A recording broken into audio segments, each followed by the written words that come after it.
Inilah tanggapan Komisi 6 DPR RI tentang hutang BUMN menyentuh angka 181 triliun jika dilihat dari perbandingannya jauh lebih besar dari periode sebelumnya. Diindikasi, diakibatkan dari pembangunan infrastruktur yang ada di Indonesia selama 10 tahun terakhir. Berikut penjelasannya.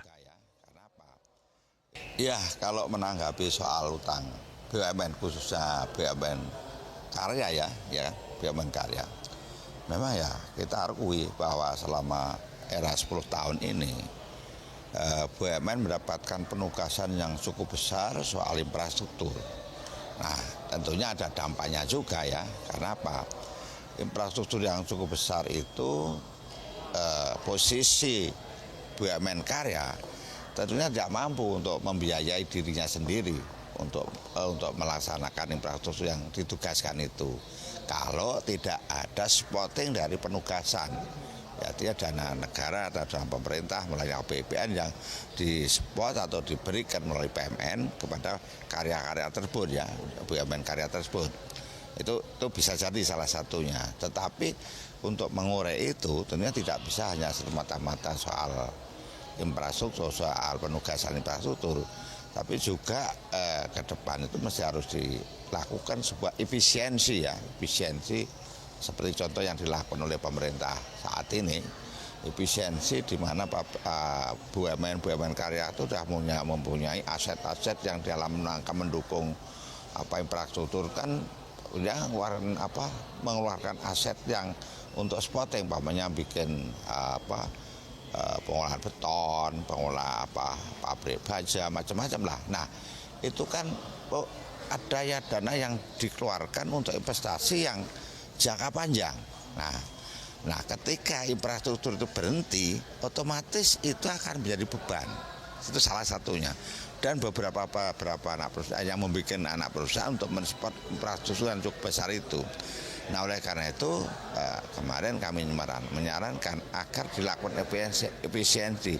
Kalau perlu, kalau memang sudah tidak diperlukan ataupun mungkin sudah sudah nggak layak atau ya minta izin untuk dilepas atau dijual sehingga bisa menutup utang tersebut.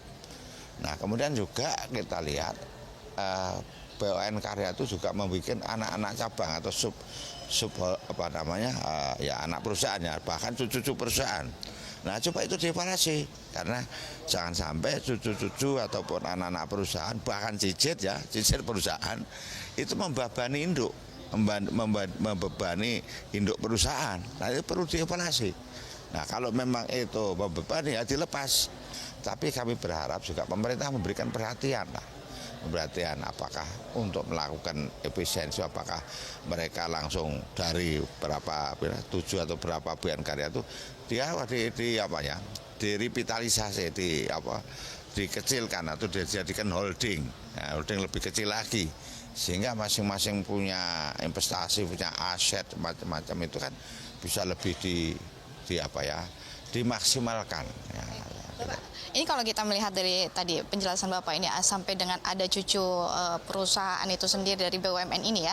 Nah, ini kan apakah Bapak atau Komisi 6 sendiri melihat bahwa adanya kesalahan tata kelola dari tubuh BUMN itu sendiri sehingga menyebabkan pengelolaan yang mungkin bisa menyebabkan hutang sebesar ini, Pak?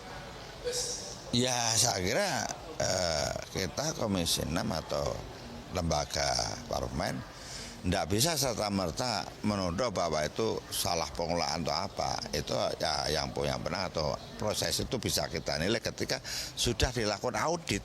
Nah, kita lihat audit tahunan dari BPK kayak apa. Nah, kemudian kalau itu BPK ataupun Badan Keuangan itu melakukan audit kinerja, ya kita bisa lihat dari situ. Nah, kan kita mengetahui nih Bapak tadi memberikan beberapa solusi yang mungkin bisa diajukan oleh Komisi 6. Ini kita juga melihat bahwa ada Danantara. Apakah Danantara bisa digunakan juga Pak untuk menyelesaikan permasalahan utang dari BUMN ini sendiri? Ya, justru nih ketika nanti Danantara itu sudah berjalannya, sudah berfungsi, nah inilah bagian pemerintah, peran pemerintah melalui tangan BUMN. Yang mana Danantara diberikan kekuasaan untuk menggunakan aset-aset negara yang dipisahkan. Bisa itu kebijakan, bisa. Tapi kan harus ada satu review ataupun evaluasi ataupun audit baru kita masuk. Ya, kalau serta-merta nutup utang 180 triliun, ya nggak bisa begitu. Itu uang negara, uang rakyat yang harus dipertanggungjawabkan, gitu ya. Komisi 6 optimis Pak bisa diselesaikan dengan Danantara kalau memang. Ya kita sebagai bangsa dan negara harus optimis, jangan pesimis, ya. Janganlah, optimis lah, ya. Baik.